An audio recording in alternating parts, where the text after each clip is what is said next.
Cześć, dziś sobota. Taki krótki, luźny odcinek. Chciałem wam się pochwalić.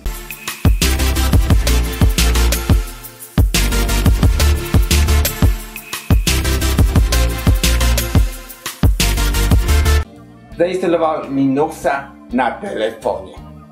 Na Androidzie, bez ingerencji w Androida, więc będzie można normalnie korzystać z Androida.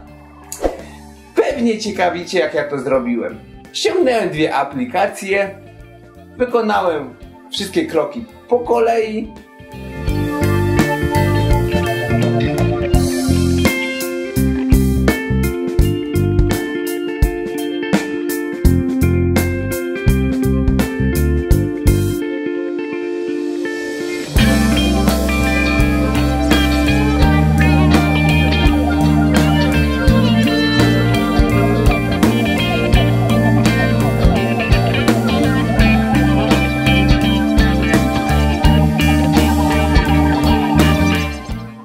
Działa.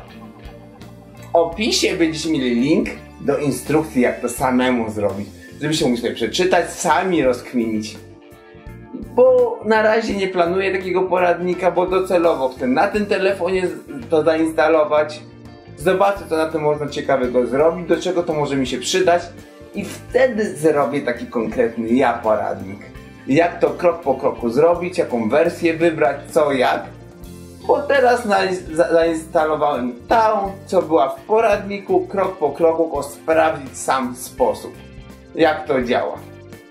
Więc do dzieła, sami to zróbcie, napiszcie mi w komentarzu, jak wam poszło.